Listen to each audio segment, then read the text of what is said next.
فكرة بعنوان فرق الجهد بيصغر الطول الموجي. شوف ازاي في الميكروسكوب الالكتروني. تعال نفتكر مع بعض كده شرط التكبير. شرط عشان تشوف اي جسم تحت الميكروسكوب مكبر لازم الطول الموجي يخترق الجسم. لازم الضوء اللي هنستخدمه يكون طول الموجي اصغر من الجسم عشان يخترقه. زي مثلا عندنا جحر وعندنا الفار والقط. مين اللي هيدخل جوه الجحر؟ الفار، لانه صغير فهيشوف التفاصيل من جوه، اما القط مش هيعرف. الا بقى لو قدرنا بقى نصغره، نجيب عصايه سحريه كده ونقعد نصغره فيقدر يظهر فكلام. طيب الضوء العادي ما بيقدرش يكبر الفيروسات. ليه؟ لان الطول الموجي للضوء العادي، الضوء المرئي يعني، اصغر طول موجي ليه الضوء المرئي، طول الموجي بيبقى اكبر من الفيروس فمش عارف يخترقه. فاستخدموا بقى الكترونات. الالكترونات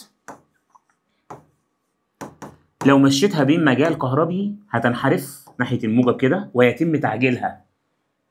الطاقة الكهربية هتتحول لطاقة حركية وفقا للقانون ده. EV بتساوي نص ME في تربيع. V هنا هي الجهد، وV هنا هي السرعة، وME كتلة الإلكترون.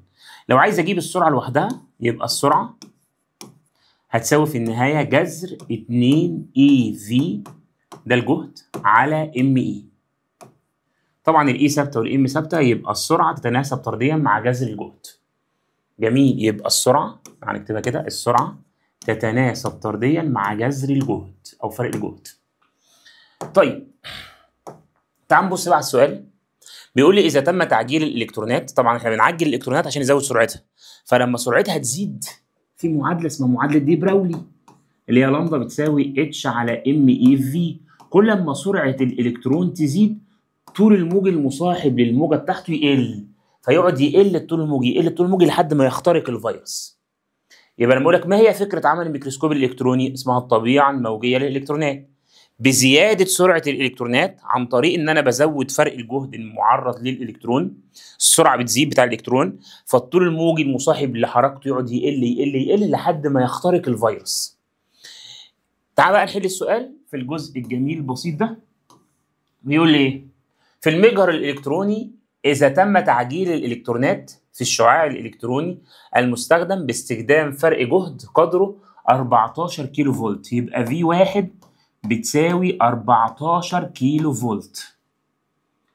فكان الطول الموجي المصاحب يبقى لمدا 1 بلمدا. وعند استخدام فرق جهد آخر V2 بتساوي 224 كيلو فولت. فإن الطول الموجي المصاحب عايز لمدا 2 هتبقى قد إيه من لمدا 1؟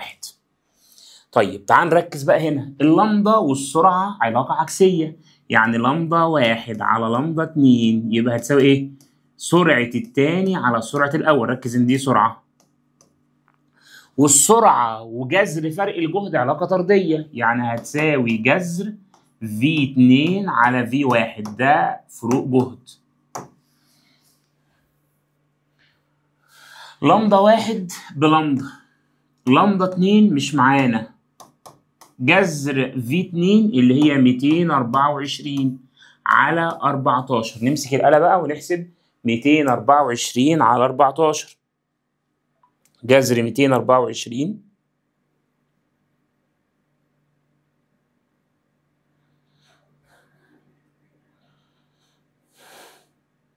يطلع الناتج 4. طيب احنا عايزين لمدا 2، يبقى نعمل مقص هتساوي 1 في لمدا على 4، او ممكن نقسم بسط على بسط يساوي مقام على مقام، اللي هو مقدم على مقدم تاني على تاني، يعني لمدا 2 هتساوي لمدا على 4. تعال نشوف بقى الاجابات. هل لمدا 2 هتقل الى 1 على 16 من قيمتها الاصليه؟ طبعا الاجابه دي غلط. هل هتقل بمقدار ربع؟ ركز بقى، هو لو قال تقل الى الربع، الى الربع يبقى بقت ربع لمدا، يبقى الاجابه صح. لكن قال تقل بايه؟ بمقدار الربع، يبقى الاجابه دي غلط. هل هتقل بمقدار 3/4؟ هي دي الاجابه الصح. ازاي؟ ركز في كلمه تقل الى وبمقدار. لو قال تقل الى تقل الى الربع. طب تقل بمقدار، تقل بمقدار يعني معناها ان هو جاب الدلتا لمدا. هي كانت لمدا وبقت ربع لمدا، يبقى كده التغير كام؟ 3/4 لمدا، يبقى هي قلت بمقدار 3/4 لمدا. يبقى الاجابه الصح هي رقم ج. ودي فكره مهمه جدا جدا. ركز ان العلاقه بين اللمدا والسرعه في الميكروسكوب الالكتروني طردي عكسي. اللمدا والفي عكسي. اللمدا وجذر فرق الجهد علاقه عكسيه برضه.